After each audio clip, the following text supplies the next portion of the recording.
When we talk about Ford, there are lots of secrets hiding beneath the hood that most people don't know. The 1966 F-100 has some shocking surprises that will make you see this truck in a whole new way. Number 1. Introduction of the twin I-beam suspension.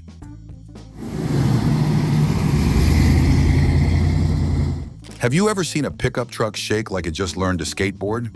That was what Ford wanted to fix in the 1960s. Pickups used to ride like wooden wagons, bumpy, stiff, and not very fun. But in 1965, Ford came up with something super clever called the twin I-beam suspension. And yes, the 1966 Ford F-100 got to show it off too. Before the twin I-beam, trucks had a simple front axle. Think of it like a stick connecting the two front wheels. If one wheel went up over a bump, the other went up too, whether it liked it or not. That was okay for hauling stuff. But if you wanted to take your pickup on a smooth ride around town, forget about it. Ford thought, what if the wheels could move independently? That way, hitting a bump on one side wouldn't rock the whole truck like a seesaw.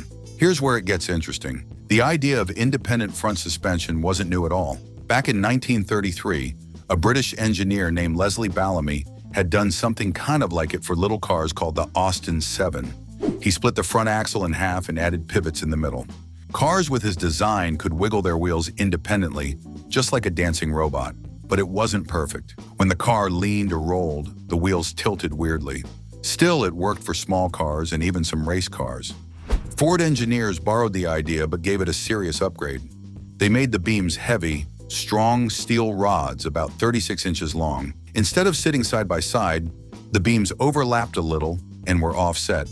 This clever arrangement meant the wheels moved more naturally over bumps, keeping the tires flatter on the road. You could imagine each wheel saying, "I got this," without messing up the other wheel. The math nerds called it improved geometry, but you can just think of it as wheels behaving nicely.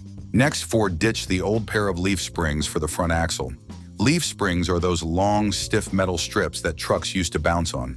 Instead, the twin I-beam setup used radius arms. These arms held the beams in place while letting them move up and down freely. Because the arms took care of steering and braking stress, the coil springs could be softer.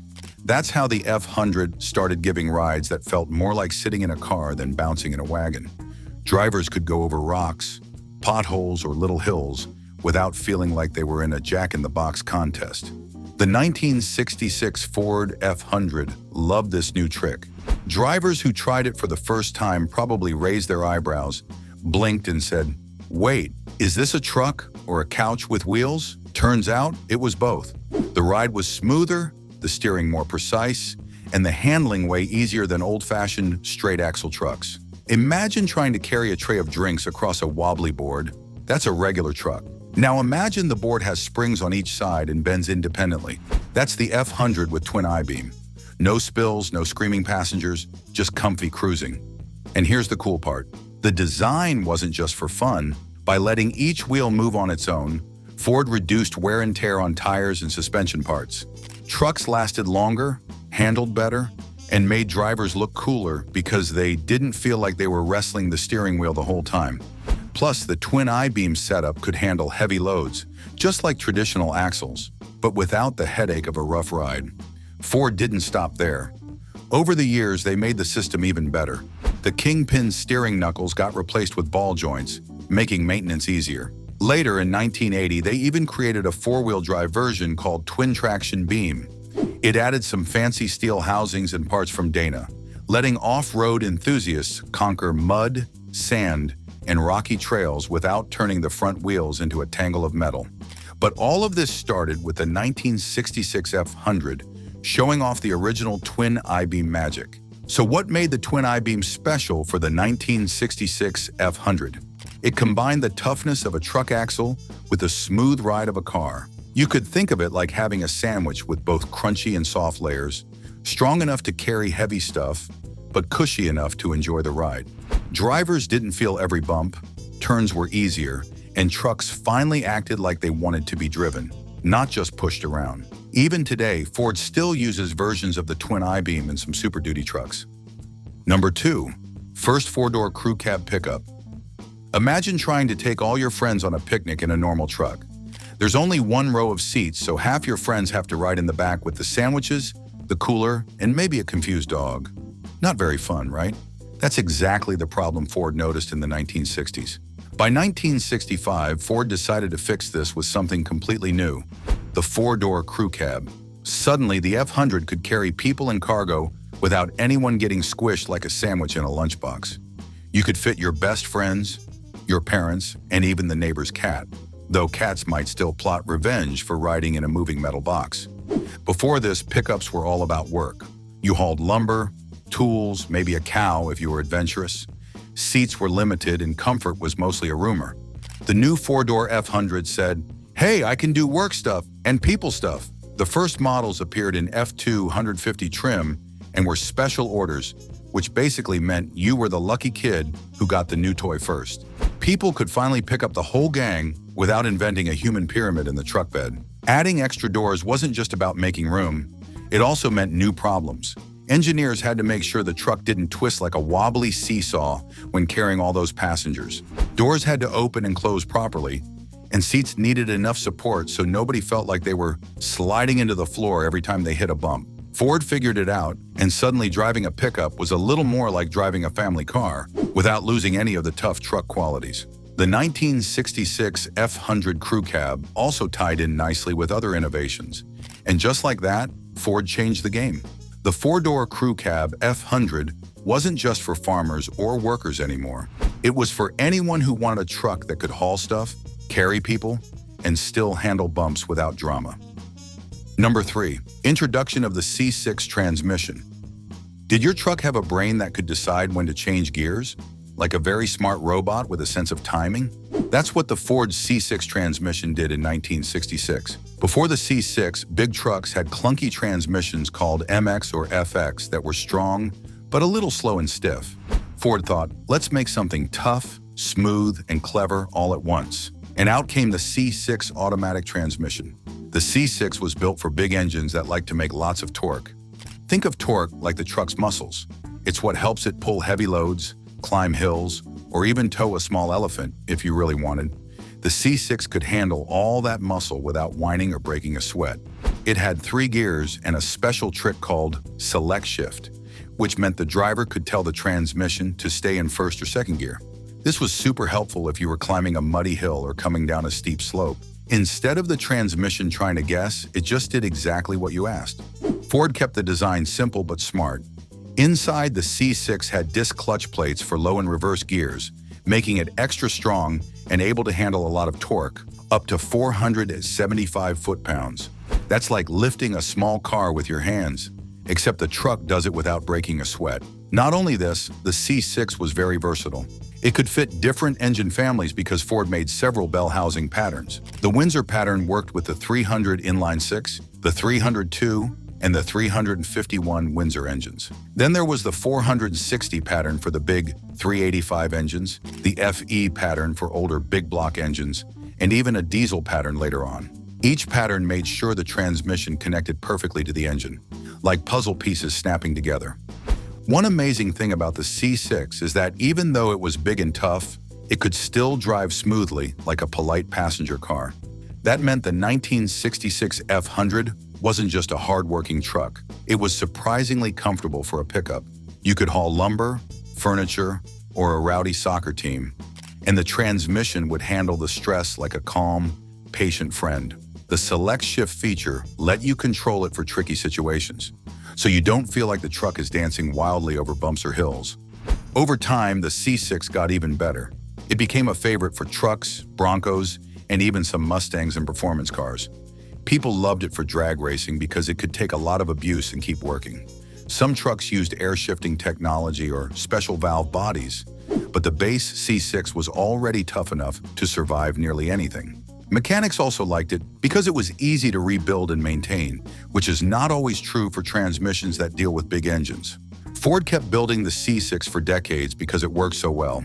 Even when electronic transmissions like the E4OD came along in 1989, the C6 remained a favorite for industrial trucks, off-road vehicles, and anyone who wanted a strong, reliable transmission. The 1966 F-100 was one of the first to get this new C6 automatic transmission, making it a smooth, heavy-duty, and surprisingly clever truck for its time.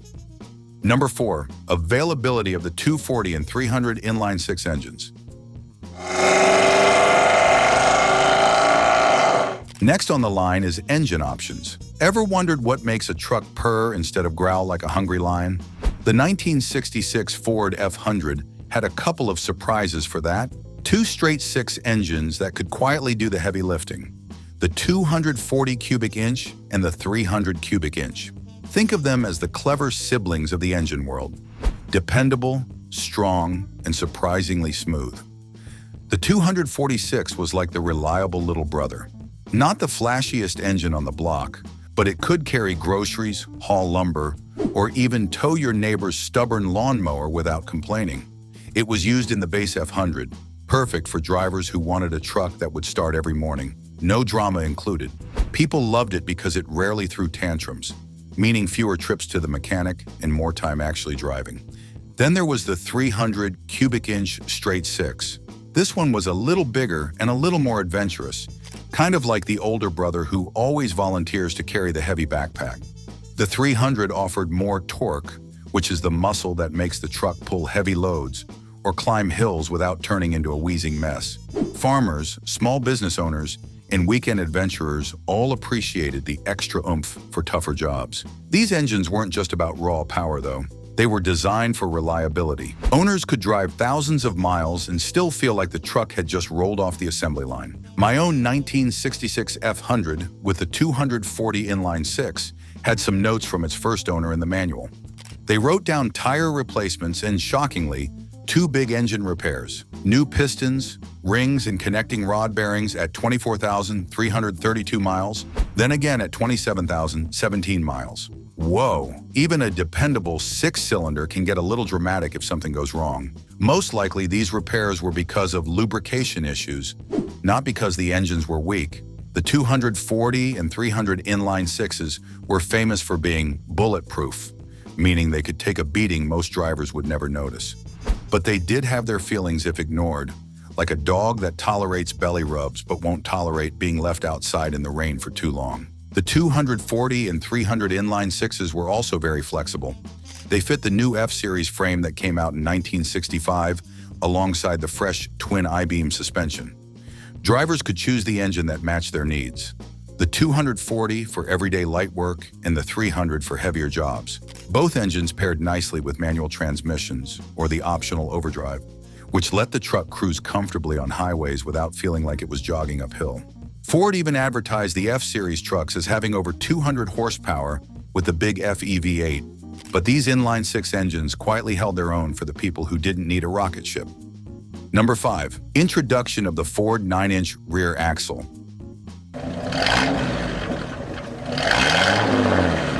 Ford's 9-inch rear axle, introduced way back in 1957, was the secret sauce for the F-100 and many other Ford vehicles. By 1966, it was a trusted part of the F-100, helping trucks carry heavy loads, tow trailers, and survive bumpy roads without complaining. The 9-inch axle was special because it was different from most axles of the time. Usually, if you wanted to peek inside and check the gears, you had to wrestle with the rear cover under the car. Not fun, the Ford 9-inch said, "Nope, we'll make it easier." Instead, you access the gears from the front of the axle, where the drive shaft connects. That meant you could take the differential out like a little package, fix it on the workbench, and put it back in without crawling under the truck like a confused crab. The axle was tough, too. It could handle up to 3,600 pounds of weight, which is like putting a tiny elephant on each side of the truck. Okay, maybe not actual elephants, but you get the idea. It had a ring gear that measured 9 inches across, giving it enough muscle to handle whatever the truck needed to pull. Ford also made the axle in different versions. Most F-100 trucks got the 28 spline design, but some heavy-duty versions could handle 28 or 31 splines. Later, people made aftermarket versions with 35 or even 40 splines if they wanted the axle to be even stronger. The axle shafts were straight, not tapered, which meant mechanics could cut and re-spline them if needed. The best part about the 9-inch axle is its center section. The factory nodular centers were marked with an N, which was like a secret handshake for axle nerds. The biggest flaw was the pinion-bearing pilot support. It could crack sometimes, but with a little care, it lasted a long time. Another neat feature, Most trucks had drum brakes on these axles, but some vehicles like the Thunderbird had disc brakes, showing that Ford liked mixing things up. The 1966 F-100 with the Ford 9-inch rear axle got better traction, smoother towing, and tougher durability, making it a favorite for farmers, workers, and weekend adventurers alike. Number 6. Custom Cab Package.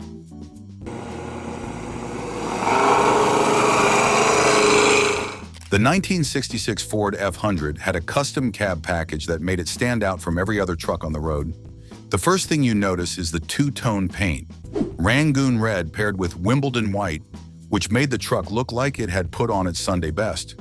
Chrome front and rear bumpers weren't just decoration. They made the truck shine and gave it extra toughness points. Ford didn't stop there. The package included extra bright work and special badges, showing anyone nearby that this wasn't just any old F-100. Think of those badges as little awards saying, "I'm a fancy truck, deal with it." It wasn't just for looks. The attention to detail told drivers they were driving something a little more special. Inside the custom cab, the upgrades kept coming. The bench seat was red and white vinyl, perfectly matching the exterior colors. The headliner, visors, and rubber floor mats were all refreshed, keeping the cab neat, clean, and ready for anything.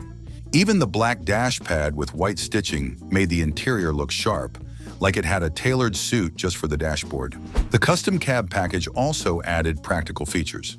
An aftermarket tachometer was mounted on the steering column so drivers could see engine speed easily. A modern stereo gave tunes for every trip, while 4 cab-mounted lights provided extra visibility and made the truck look ready for action. Side exit exhaust pipes gave the F-100 a little attitude, letting everyone hear it coming before they saw it. The bed got protection too. A spray-in liner kept it safe from scratches, dents, and whatever cargo the driver threw in. At the back, a diamond-plated aftermarket bumper sat flush with the bed and came with a tow hitch, perfect for trailers, boats, or whatever needed moving that day. Everything in the custom cab was designed to be both stylish and functional. The gauges, turn signals, and blower all worked properly, showing that this package wasn't just for appearances, it could still handle work. Paired with a 352 cubic inch FEV8 engine and a 4-speed manual transmission, the custom cab F-100 had the power and control to match its looks. Even small details mattered. The two-tone paint, chrome, badges, seat colors, and dash upgrades all combined to make the F-100 with the custom cab package a truck people noticed. Number 7. Introduction of the 390 V8 engine. The 1966 Ford F-100 might look simple at first, like just another pickup, but it actually came in a bunch of versions. There was the custom cab, the regular pickup, and then the camper special, each one packed with its own tricks. The real secret weapon? The 390 cubic inch V8 engine that powered this truck. This was a big, hardy powerhouse designed to handle extra weight from slide-in campers, cargo, or anything else you dared to throw in the bed. With the camper special package, Ford made sure this truck could tackle heavier loads without breaking a sweat. Also paired with a C6 automatic transmission, the 390 V8 made driving smooth and strong. Imagine your truck could think for a second and decide exactly when to shift gears for you. Well, that's what this combo did. The Dana 60 rear end with 3.7 Posey traction meant the wheels gripped the road, even when things got slippery, bumpy, or filled with gear for camping trips. Add an NP205 transfer case for four-wheel drive, and suddenly this F-100 could go almost anywhere without complaining. Additionally, the Camper Special came with suspension and cooling upgrades designed for real work and play. That means the truck could handle heavier campers, towing, or off-road adventures without sagging or overheating. It was like Ford said, "You want a half-ton that works like a champ? Here you go. And here's a 390 cubic inch heart to make it happen." Beyond this, the exterior of the truck matched the excitement inside. Believed to be original red and white paint gave the F-100 its bold, classic personality. Bully side steps made climbing in and out easier, while a spray-in bed liner protected the cargo area from scratches, dents, or mischievous gear that might try to escape. Up front, disc brakes and a new power brake booster made stopping as confident as going, and dual exhaust pipes added some fun attitude without being too loud for the neighbors. Inside, the cabin kept the red and white theme alive with refreshed carpet, a new headliner, and functional gauges. Everything stayed classic and practical, just how a camper special should feel, like it was ready for work or weekend adventures, but still smart enough to impress anyone looking in. All the mechanical bits got a tune-up in recent years. New coils, plug wires, belts, hoses, thermostat, and heater valve made the truck as dependable as the day it rolled off the line. That means the 390 V8 was reliable, ready to roar, and ready to go on long trips without surprise hiccups. So the Camper Special was proof that Ford could make a pickup that worked hard, handled weight, and kept drivers smiling behind the wheel. Number 8. Collector's Appeal. The Ford F-100 is not just a truck. It's more like a little time machine on 4 wheels. People love collecting it because it reminds them of old days when trucks were simple, tough, and didn't talk back. The thing about this truck is that it wasn't just a farm vehicle. It could be your daily workhorse or a neighborhood hero showing off at weekend car shows. That's already a pretty cool trick for one truck, right? Collectors love how many versions this F-100 had. It wasn't just one boring model. There were style side beds, flare side beds, camper specials, and more. Each one had its own personality. Some were built for hauling, some for showing off, and some could even carry your whole camping setup without breaking a sweat. This variety makes collectors happy because it's like picking your favorite ice cream flavor. There's one for everyone. And let's be honest, who doesn't like a truck that feels like it has choices? Another thing that makes the F-100 a collector's favorite is how simple it is to fix. Modern cars can be tricky, like trying to solve a puzzle in the dark while blindfolded. But the F-100? Everything is easy to reach and work on. Panels, doors, seats, dashboard, pretty much everything can be repaired without calling in a team of rocket scientists. Collectors love this because it lets them tinker, customize, or just keep the truck looking fresh without breaking their brains or their wallets. Let's talk about the looks for a second. The F-100 has lines and angles that aren't fancy schmancy, but they still catch your eye. The fenders, the hood, the tailgate, they all have character. And yes, people notice it even decades later. It's kind of like wearing a simple t-shirt that somehow makes everyone stop and say, "Hey, that's cool." Collectors love trucks that can still turn heads without trying too hard. Then there's the history behind it. The F-100 came out during a big moment in truck history. It had features that were fresh back then, and it stood out in TV shows, movies, and even local parades. When a collector gets one, they're not just getting a truck. They're getting a piece of American culture. Owning a F-100 is like having a backstage pass to the 1960s, complete with road trips, tailgate parties, and dusty country roads. Rarity also plays a role. Some versions of this truck didn't survive the decades. Maybe they rusted, got crushed, or were turned into scrap. So when a collector finds a well-kept F-100 from 1966, it's like discovering a hidden treasure. And the better the condition, the more excited collectors get. Seats, dashboards, badges, even the original paint, every little detail counts. It's like piecing together a puzzle where the picture is your own personal history with the truck. Another reason people collect it is because it's versatile. Sure, some trucks just sit in garages, but an F-100 can do more. It can be a showpiece, a daily cruiser, or a light-duty hauler for weekend projects. That makes it a fun collectible because it's not just a shelf queen, it can actually go out and do stuff. The stories behind each truck make them even more appealing.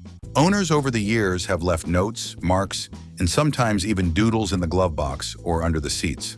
These tiny bits of history make every truck unique. Number 9. 3-speed manual transmission. Now this one is interesting. If you think a truck is just about the engine, think again. The F-100 has a secret weapon tucked right behind the engine, a 3-speed manual transmission. That's right, 3 gears of pure driving fun. Most people don't realize just how important this little gearbox is. It's not flashy, but it makes everything happen, like a wizard working quietly in the background. Without it, the truck wouldn't move, spin, or climb hills without screaming in protest. A 3-speed manual transmission might sound simple, but it's actually a clever way to make the engine happy. Engines can only spin so fast before they get tired or worse, explode. That's called the red line.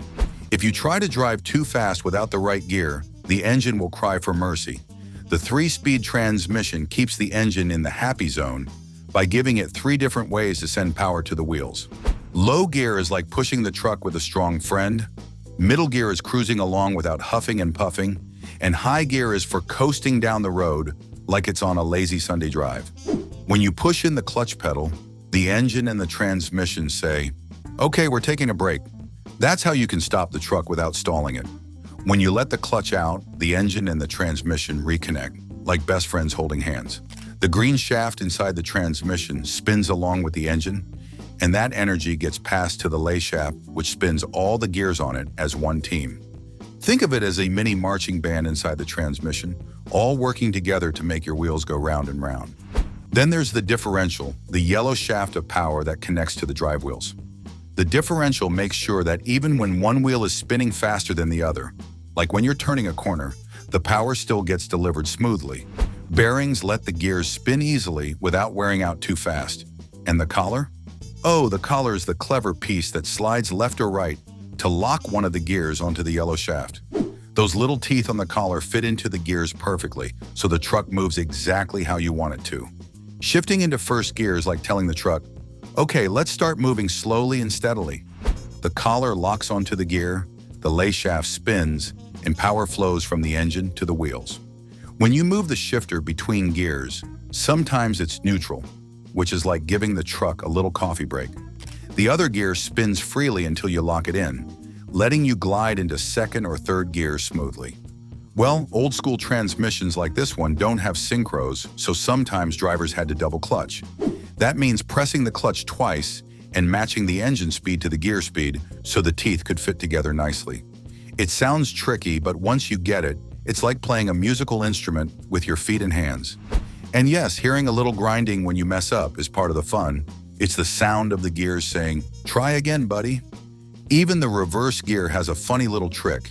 It has an extra idler gear that spins the opposite way, which makes sure the truck doesn't try to go backward while zooming forward. Trying to do that would be chaos, like putting socks on a cat. The reverse gear only works when everything is ready, which makes driving this F-100 both smart and exciting. Modern synchros in other cars make life easier, but in the F-100, shifting is part of the experience.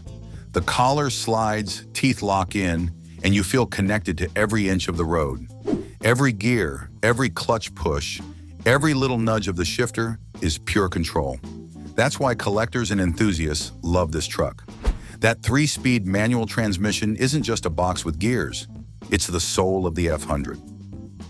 Number 10. Safety features. So you might think trucks in the 1960s were just for carrying stuff and looking tough, but the 1966 Ford F-100 had some clever safety tricks that made it smarter than it looks. First up, the padded dashboard. Imagine hitting something in the dash saying, "Hey, I've got you." That little cushion could actually soften a bump and keep you from getting a headache the size of a watermelon. Not bad for something that looks like it was made of metal, right? Then there were windshield washers.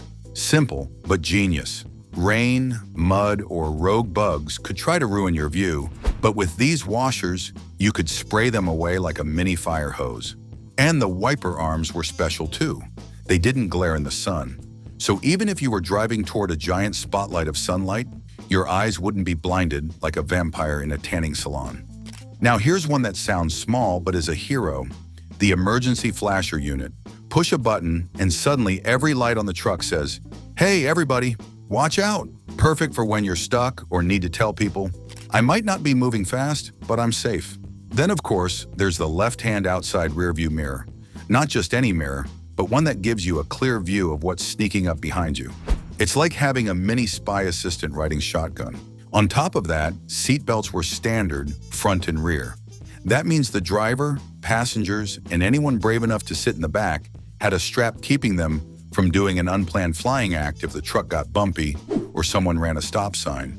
And the deep dish steering wheel added extra space between the driver and that wheel, So if anything went wrong, your chest wasn't the first thing to meet a hard circle of metal. Plus, the reinforced door latches were like tiny bouncers for the doors. If you crashed, the doors stayed shut, making sure nobody got tossed out like popcorn from a popcorn machine. Combine that with padded hardboard overhead, and you've got a cab that's not just a box, but a soft little safety cocoon. And the showstopper, the brakes are where this F-100 really shines. This isn't some old one-pot, pray-it-stop setup. This truck can have a dual master cylinder brake system, meaning it's got two separate hydraulic circuits controlling the front and rear brakes. If one side fails, the other can still stop the truck. Think of it like having two parachutes instead of one. When skydiving, you're more likely to land safely. The master cylinder takes the push from your foot and turns it into hydraulic pressure. That pressure runs through the lines to the slave cylinders at each wheel, making the brakes clamp down evenly. Not only this, nickel-copper brake lines and a booster make the pedal easy to press, not like pushing a brick. And the proportioning valve is the smart part. It decides how much pressure goes to the front and back brakes, so one doesn't lock while the other barely bites. This truck's brakes, once upgraded, feel predictable. You push the pedal, and the truck stops. Simple as that, but back in the day, that kind of control was a rare treat. Other fun safety touches include low, light-to-touch pedals and a flex joint steering column that keeps road shocks from jabbing your hands. Even the standard 3-speed transmission is synchronized, so you can downshift without a teeth-grinding fight. You could be rolling along and tell the truck, "Take it easy, we're switching gears," and it would cooperate. So Ford thought about all the little details that could keep you from a big mess, and that's the secret no one talks about. Those were 10 shocking secrets about the 1966 Ford F-100 you probably never knew. So which one surprised you the most? Drop your thoughts in the comments, hit that like button if you enjoyed, and don't forget to subscribe for more amazing car secrets and hidden stories from automotive history.